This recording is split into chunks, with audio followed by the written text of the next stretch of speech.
بالله من الشيطان الرجيم. بسم الله الرحمن الرحيم. يا أيها الذين آمنوا لا تبطلوا صدقاتكم بالمن والأذى كالذي ينفق ماله رئاء الناس ولا يؤمن بالله واليوم الآخر. الآية. سبحان ربك رب العزة عما يصفون والسلام على المرسلين والحمد لله رب العالمين. إن الله وملائكته يصلون على النبي يا أيها الذين آمنوا صلوا عليه وسلموا تسليما. اللهم صل على سيدنا ومولانا محمد وعلى آل سيدنا ومولانا محمد وبارك وسلم وصل عليه. عزیزان گرامی، گزشتہ جمعۃ المبارک آپ کے سامنے یہود کے ایک شبہ اور پھر اس کے اوپر تردید ربانی کو ذکر کیا گیا، اور اس کے ضمن میں اللہ رب العالمین نے داخل جنت کے جو 2 قرآنی اصول بیان فرمائے ہیں اس کا ذکر کیا گیا۔ ان میں سے ایک اتباع نبوی، پیارے پیغمبر صلی اللہ علیہ وسلم کی اتباع، آقا صلی اللہ علیہ وسلم کی ایک ایک ادا، ایک ایک طریقے کو اپنانا، اپنی زندگی کے اندر لانا اور اس کو اپنا مشعل راہ بنا لینا۔ اور دوسری چیز ہے اخلاص، ہر کام اللہ رب العالمین کی رضا جوئی کے لیے کرنا۔ ایک عمل میں اخلاص موجود ہو، ایک بندہ نماز پڑھ رہا ہے، 100% درست نماز پڑھ رہا ہے، لیکن اس کے اندر پیارے پیغمبر صلی اللہ علیہ وسلم اخلاص تو موجود ہے لیکن اتباع نہیں ہے، یا ظاہراً سنت کی پیروی تو موجود ہے لیکن اس کے اندر اخلاص موجود نہ ہو، تو ان دونوں صورتوں کے اندر عمل اللہ رب العالمین کی بارگاہ کے اندر قبول نہیں ہوگا۔ عمل کی قبولیت کے لیے شرط ہے کہ اس کے اندر میرے پیغمبر صلی اللہ علیہ وسلم کی اتباع بھی ہونی چاہیے اور اخلاص بھی ہونا چاہیے۔ اگر ایک عمل اخلاص سے بھرپور ہے، اللہ رب العالمین کی رضا جوئی کے لیے عمل کیا گیا ہے، تو معمولی سے معمولی عمل کے اوپر اللہ کی رضا انسان کو نصیب ہوتی ہے، اور اس کے ساتھ ساتھ اللہ رب العالمین پریشانیوں سے انسان کو نجات عطا فرما دیتی ہے۔ ایک واقعہ پیارے پیغمبر صلی اللہ علیہ وسلم نے بیان فرمایا اپنے صحابہ کے سامنے۔ فرمایا ایک مرتبہ 3 ساتھی تھے، سفر پر نکلے، بارش آئی، طوفان آیا، وہ غار کے اندر گھس گئے، داخل ہو گئے۔ خدا کا کرنا کہ غار کے دہانے کے اوپر ایک بڑا سا پتھر لڑک کر کے آتا ہے اور آ کر کے دہانا بند ہو جاتا ہے۔ اب ان کے باہر نکلنے کے راستے بالکل مسدود ہو جاتے ہیں، کوئی راستہ نہیں باہر نکلنے کا، اور پتھر اتنا بڑا کہ زور لگا کر کے اس کو ہٹا نہیں پاتے۔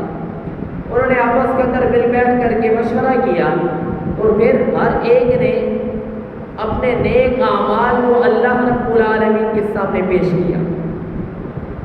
ان میں سب سے پہلے نے اس انداز سے اللہ سے دعا کی، اے اللہ، میں بکریوں کو چرایا کرتا تھا، بکریوں پر ریوڑ تھا، ایک مرتبہ کسی درخت کی تلاش میں بہت دور میں نکل گیا، اور جب میں واپس آیا تو میں کیا دیکھتا ہوں، میرے والدین سو چکے ہیں۔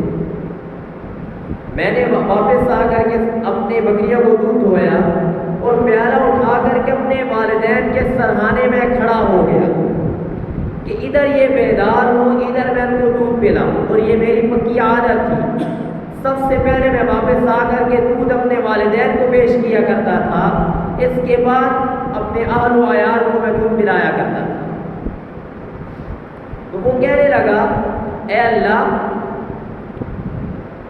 میرے بچے بلکتے رہے، روتے رہے، لیکن میں نے ان کو دودھ نہیں دیا، اپنے والدین کے اٹھنے کا انتظار کرتا رہا۔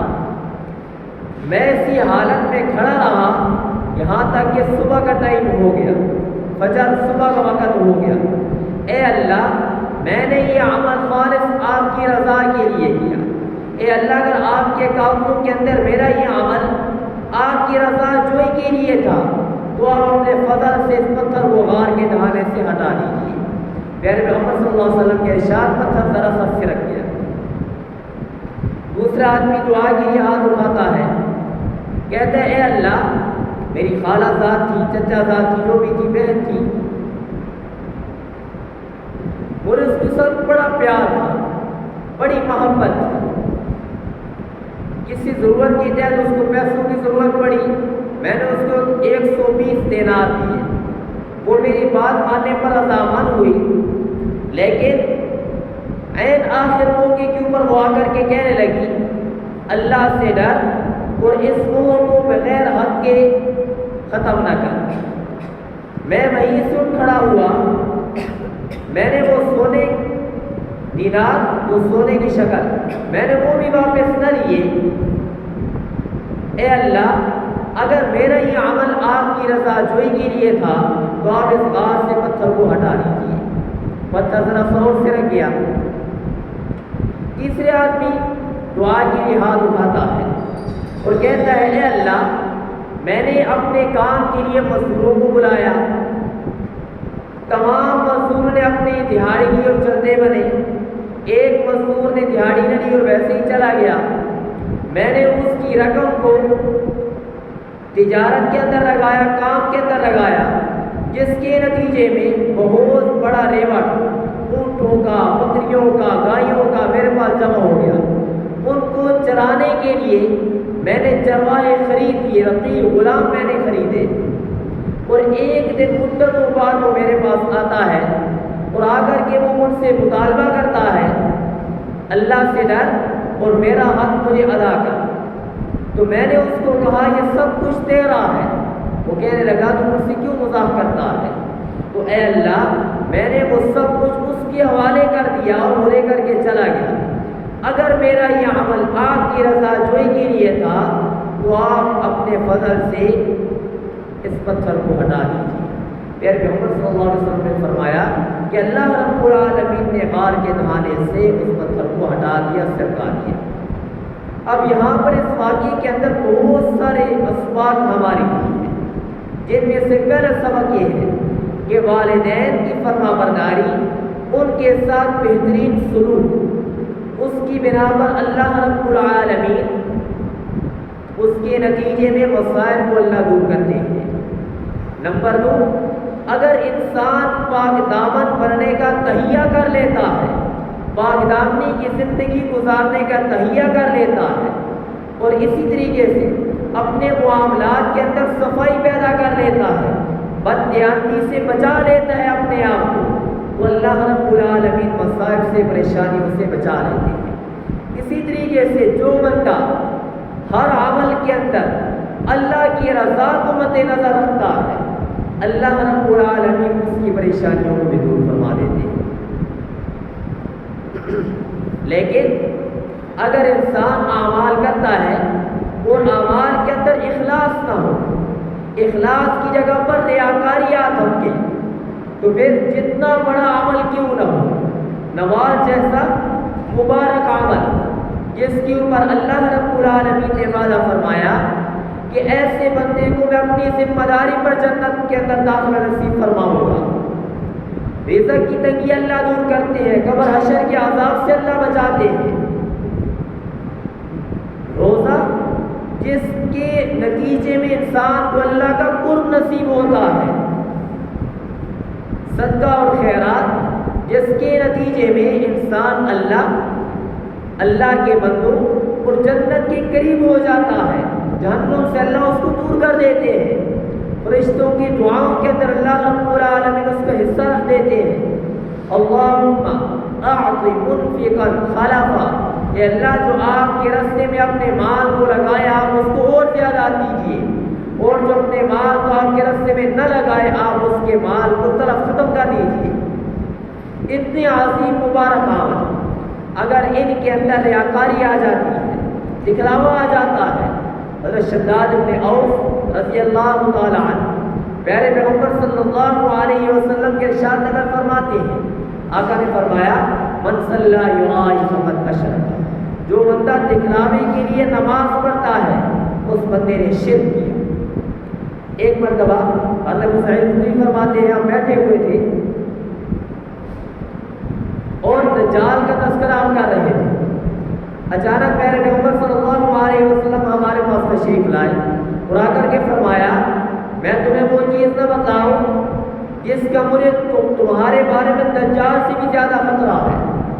وہ کیا چیز ہے؟ وہ شرک خفی ہے۔ اور پھر آقا صلی اللہ علیہ وسلم نے اس کی وضاحت فرمائی، فرمایا ایک بندہ نماز پڑھتا ہے اور وہ نماز جب شروع کرتا ہے اخلاص کے ساتھ خالص اللہ رب العالمین کے لیے نماز پڑھنا شروع کرتا ہے، پھر وہ محسوس کرتے ہیں نماز کے دوران کہ کوئی بندہ میری طرف متوجہ ہے، میری نماز کو دیکھ رہا ہے، اس وجہ سے وہ اپنی نماز کو لمبا کر دیتا ہے لوگوں کو دکھلانے کے لیے، ریاکاری کے لیے۔ فرمایا یہ شرک خفی، اس سے بچنے کی ضرورت ہے۔ فرمایا من صام یرائی فقد اشرک، جو بندہ روزہ رکھتا ہے دکھلاوے کے لیے اس نے شرک کیا۔ ومن تصدق یرائی فقد اشرک، جو بندہ صدقہ اور خیرات کرتا ہے لوگوں کو دکھلاوے کے لیے، فرمایا اس بندے نے شرک کیا۔ پیارے پیغمبر صلی اللہ علیہ وسلم نے فرمایا قیامت والے دن ایک منادی اللہ رب العالمین کی جانب سے ندا لگائے گا، اعلان کرے گا جس شخص نے اپنے کسی عمل میں اللہ کے ساتھ کسی دوسری کو شریک ٹھہرایا تھا وہ اپنا ثواب بھی اسی سے جا کر کے لے لے، یعنی جس کے لیے عمل کیا تھا وہ اپنا بدلہ اس سے جا کر کے لے لے۔ عزیزان گرامی قابل غور بات ہے، قیامت کے میدان میں بدلہ اللہ کے علاوہ دینے والا کوئی نہیں ہوگا، بلکہ وہ تو نفس نفسی کا عالم ہوگا۔ یوم یفر المرء من اخیہ، بھائی بھائی سے ماں بھاگے گا، ماں اپنی اولاد سے، باپ اپنی اولاد سے بھاگے گا، اولاد والدین سے بھاگے گی، خامد بیوی ایک دوسرے سے بھاگے گی، ایک دوسرے کو فدیہ دینے کے لیے پیش کرنے کے لیے تیار ہوں گے۔ وہاں پر کون عمل کا بدلہ دے سکے گا؟ تو نتیجہ کیا نکلے گا؟ اس وقت اس بندے نے اللہ رب العالمین کی رضا جوئی کے لیے کوئی عمل نہیں کیا ہوگا، بلکہ اس کا عمل ریا دکھلاوے کے اوپر مبنی ہوگا۔ اس کا نتیجہ وَقَدِمْنَا إِلَىٰ مَا عَمِلُوا مِنْ عَمَلٍ فَجَعَلْنَاهُ هَبَاءً مَّنثُورًا، اللہ رب العالمین ایسے عملوں کو غبار کی طرح اڑا دیں گے، اس کا کوئی فائدہ نہیں ہوگا، بڑے بڑے عمل ضائع ہو جائیں گے۔ جو بھی عمل انسان کرے خالص اللہ رب العالمین کی رضا کے لیے کیا جائے۔ حضرت عبداللہ بن عباس فرماتے ہیں ایک مرتبہ ایک شخص کھڑا ہوا اور اس نے کہا ہے اللہ کے رسول میں بعض اوقات نیک کاموں کے لیے کھڑا ہوتا ہوں اور کھڑا بھی خالص اللہ کی رضا کے لیے ہوتا ہوں، یہ جو میں کام کروں گا اللہ کی رضا کے لیے، کوئی دکھلاوا کوئی ریاکاری مقصود نہیں ہوتی، لیکن میں اس بات پر خوش ہوتا ہوں کہ لوگ میری اس کوشش کو دیکھیں۔ ایک دوسرے صحابی نے کہا کہ میں صدقہ کرتا ہوں تو میری یہ خواہش ہوتی ہے لوگ مجھے دیکھیں، تو پیارے پیغمبر صلی اللہ علیہ وسلم خاموش رہے۔ قرآن مجید کی آیت نازل ہوئی فمن کان یرجو لقاء ربہ، جو بندہ یہ چاہتا ہے مجھے اپنے رب کی ملاقات نصیب ہو جائے، فلیعمل عملا صالحا، اس کو چاہیے نیک اعمال کرے، ولا یشرک بعبادۃ ربہ احدا، اور اپنے پروردگار کے ساتھ کسی کو شریک نہ ٹھہرائے۔ کیا مطلب؟ جو عمل بھی کرنا ہے خالص اللہ کے لیے کرنا ہے، کسی غیر کی طرف ادنا سا دھیان بھی نہیں جانا چاہیے۔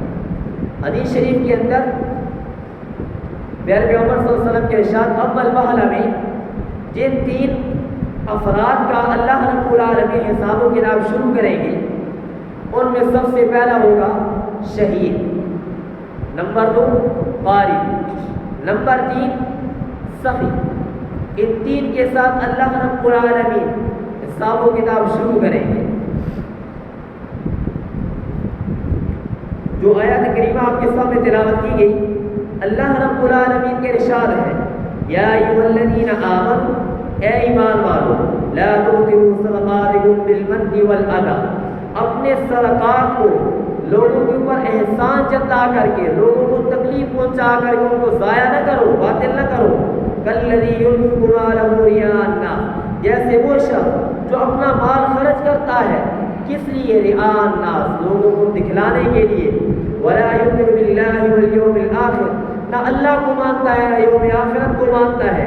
اس کی مثال ایسی ہے جیسے ایک چکنا پتھر ہو، اس پتھر کے اوپر مٹی آ کر کے جم جائے اور پھر اس کے اوپر گھاس پھوس اگائے، پھر اللہ رب العالمین تیز بارش اس کے اوپر برسا دے، نتیجہ کیا نکلے کہ وہ بالکل مٹی صاف ہو جائے، گھاس پھوس بالکل ختم ہو جائے، بہہ کر کے چلا جائے۔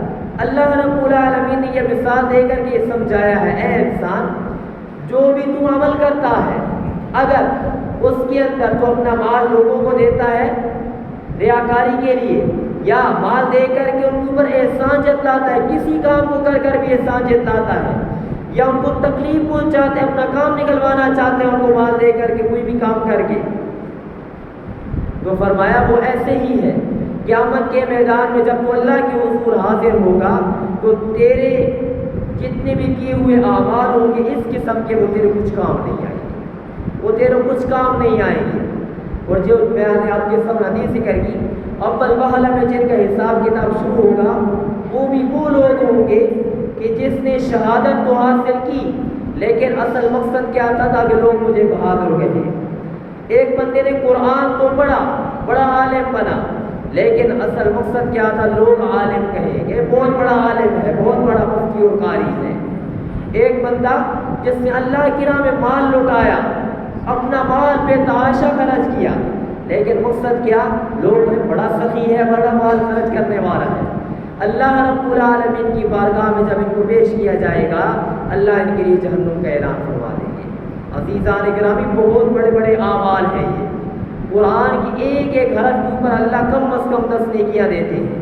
جس نے پوری زندگی قرآن پڑھنے کے اوپر لگا دی، کتنا ثواب اس نے کمایا۔ اپنا مال اللہ کی راہ کے اندر بے تحاشا خرچ کیا، کتنا ثواب کمایا، لیکن اگر اخلاص نہ ہو، اللہ کی رضا جوئی مقصود نہ ہو، نتیجتاً اللہ رب العالمین ایسے بندوں کے لیے جہنم کا اعلان فرمائے۔ عزیزان گرامی، چھوٹے سے چھوٹا عمل ہو، بڑے سے بڑا عمل کیوں نہ ہو، اس کے کرتے ہوئے انسان کا دھیان اللہ کی طرف لگا ہوا ہو۔ میں یہ جو بھی کام کر رہا ہوں، اصل مقصد کیا ہے؟ تاکہ اس سے میرا اللہ راضی ہو جائے، میرا اللہ مجھ سے راضی ہو جائے۔ اللہ رب العالمین کو راضی کرنے کے لیے ہر عمل کیا جائے۔ اللہ رب العالمین کی رضا کو حاصل کرنے کے اور بہت سارے طریقے ہیں، وہ انشاءاللہ پھر کسی موقع کے اوپر بیان کیے جائیں گے۔ ایک حدیث مبارکہ آپ کے سامنے ذکر کرتا ہوں۔ پیارے پیغمبر صلی اللہ علیہ وسلم نے فرمایا، اللہ رب العالمین 3 چیزوں سے خوش ہوتے ہیں اور 3 باتوں کو ناپسند فرماتے ہیں۔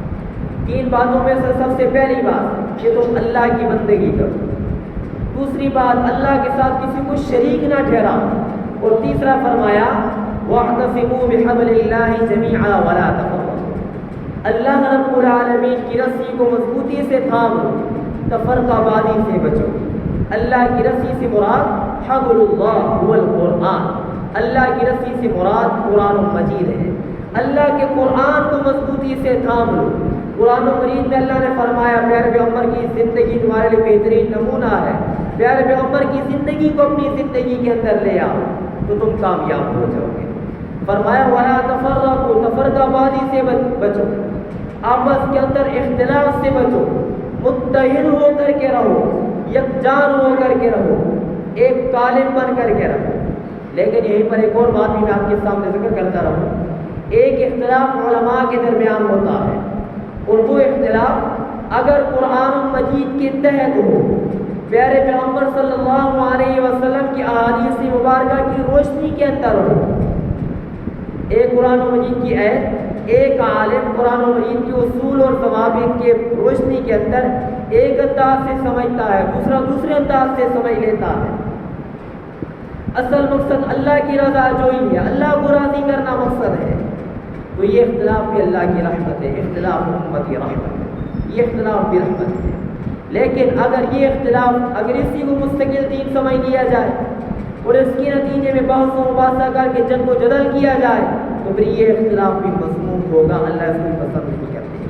اور یہاں پر یہ بات بھی سمجھنے کی ہے، اب اگر کوئی بندہ یہ کہے کہ میں قرآن مجید کی ایک آیت کو خود سمجھتا ہوں اور احادیث مبارکہ کو میں سامنے رکھ کر کے سمجھتا ہوں، تو بات کو سمجھ لیجیے، قرآن مجید کو سمجھنے کے لیے اس کی تفسیر کے لیے کم از کم 15 علوم پر عبور حاصل کرنا ضروری ہے، اور وہ ہم میں سے بہت کم لوگ ہوتے ہیں جن کو ان علوم پر عبور حاصل ہوتا ہے۔ اس لیے کہا جاتا ہے جن علماء کرام ائمہ اربعہ، امام اعظم ابو حنیفہ، امام مالک، امام شافعی، امام احمد بن حنبل، ان میں سے کسی ایک کی تقلید کی جائے۔ ایک لمبا موضوع ہے، میں اس کی طرف جا نہیں رہا، تو تفرقہ باری سے انسان اپنے آپ کو بچا لے۔ اور جن 3 چیزوں کے بارے میں فرمایا کہ اللہ ان کو ناپسند کرتے ہیں، ان میں سے پہلے فرمایا قیل و قال، بحث و مباحثہ کرنا بلا ضرورت، بحث و مباحثہ۔ نمبر 2 کثرت السوال، بلا ضرورت سوال کرنا۔ نمبر 3 مال کو ضائع کرنا، اللہ اس کو ناپسند کرتے ہیں، اللہ اس کو پسند نہیں فرماتے۔ عزیزان گرامی، شیطان ہمارا اصلی دشمن ہے۔